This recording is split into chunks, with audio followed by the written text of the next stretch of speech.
দেখুন, এদেশের গ্রাম বাংলার মানুষ, আমাদের দেশের সাধারণ মানুষ, তারা পিআর সম্পর্কে ধারণা নেই।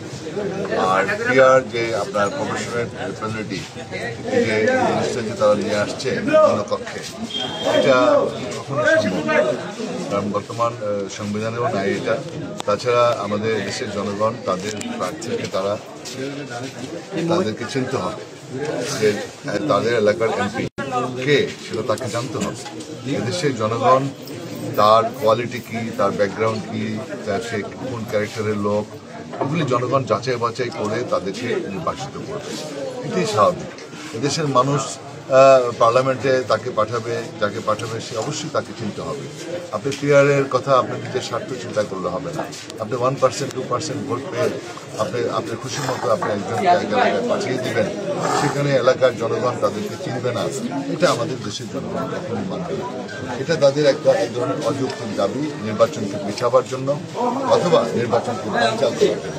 তাদের সেখান থেকে বেড়ে আসছে, কারণ বিরোধী আন্দোলনে আমরা সবাই মিলে গণতন্ত্র উত্তরণের জন্য আমরা আন্দোলন করেছি, আমরা জনগণের ভোটের অধিকারের জন্য আমরা আন্দোলন করেছি।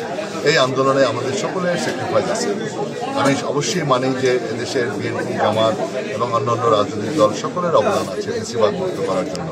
সুতরাং আমাদের সকলকে দায়িত্বশীল হতে হবে। আমাদেরকে সবাইকে দায়িত্বশীল অবস্থান থেকে দায়িত্বশীল বক্তব্য রাখতে হবে, যেগুলো যৌক্তিক, জনগণের স্বার্থে হবে। আপনি যদি এটা বলেন জনগণের স্বার্থে পিআর হবে না, পিআরের ব্যাপারে আপনি আন্দোলনে যেতে পারেন না। এটা আলোচনার মাধ্যমে আমাদের সমাধান করতে হবে। ঐক্যমত কমিশন রয়েছে, আমাদের নোবেল লরিয়েট মাননীয় প্রধান উপদেষ্টা উনি সিদ্ধান্ত নিয়েছেন যে নির্বাচন যেকোনো মূল্যের বিনিময়ে ফেব্রুয়ারির প্রথমার্ধে নির্বাচন হবে, আপনার রোজার আগেই নির্বাচন হবে। সুতরাং নির্বাচনের দিকে আমাদের সবাইকে এগোতে হবে এবং সেটা আলোচনার মাধ্যমে যে বিষয়গুলো আমরা একমত হতে পারি, সেই একমত হয়ে আমরা দ্রুত নির্বাচনের দিকে এগিয়ে যেতে হবে। কারণ পিআর দিয়ে আপনার নির্বাচন বানচাল করতে চান কেন? নির্বাচন বানচাল করতে চায় আওয়ামী লীগ, ফ্যাসিস্ট, যারা আজকে এদেশের মানুষের জনগণের সম্পদ লুণ্ঠন করেছে, এদেশের জনগণের ভোটের অধিকার কেড়ে নিয়েছে, আপনার গণতন্ত্রকে গলা টিপে হত্যা করেছে, এদেশের সম্পদ, টাকা পয়সা, অর্থ হাজার হাজার কোটি টাকা, লক্ষ লক্ষ কোটি টাকা আপনার বিদেশে পাচার করেছে। এই চোর, ডাকাত, এই বদমাইশ, তারা চায় এই নির্বাচনটাকে বানচাল করতে। এই নির্বাচন বানচাল করার জন্য যারা চায় আওয়ামী লীগের, তারা আওয়ামী লীগের দোষর হিসেবে চিহ্নিত হবে। নির্বাচন বানচাল করা যাবে না। গণতন্ত্রের কোনো বিকল্প নাই, নির্বাচনের কোনো বিকল্প নাই। নির্বাচনের মাধ্যমে জনগণের ভোটে নির্বাচিত সরকারই আমাদের 65 অনুচ্ছেদে রয়েছে সংবিধানে, যে জনগণের প্রতিনিধিরা, নির্বাচিত প্রতিনিধিরা পার্লামেন্টে তারা নেতৃত্ব দিবে। সুতরাং এখানে আপনাকে জনগণের প্রতিনিধি, জনগণের কাছে ক্ষমতা দিতে হবে। জনগণই তাদের নেতাকে নির্বাচিত করবে, যারা মেজরিটি পাবে তারা সরকার গঠন করবে। তাহলে পরে দেশে বিনিয়োগ বাড়বে, বিদেশি বিনিয়োগ বাড়বে, দেশের অর্থনৈতিক চাকা ঘুরবে, আমাদের দেশে আইন শৃঙ্খলার উন্নতি হবে।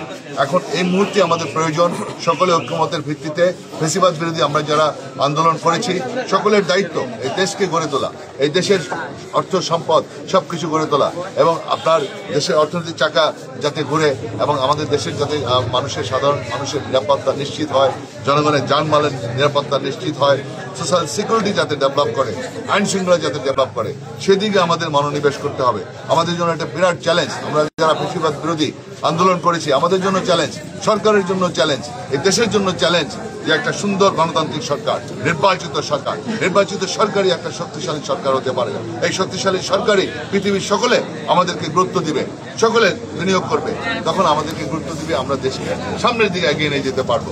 আদারওয়াইজ সম্ভব না। এই জন্য কোনো বিভেদ রাখা যাবে না।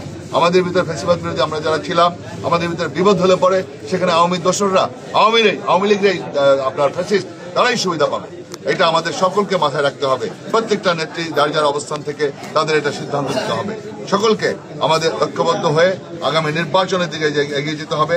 জনগণ যাদেরকে নির্বাচিত করবে, মেজরিটি যারা পাবে, তারা রাষ্ট্র গঠন করবে, তারাই সরকার গঠন করবে। এটাই বাস্তবতা। এইভাবেই আমাদেরকে এগোতে হবে। Thank you.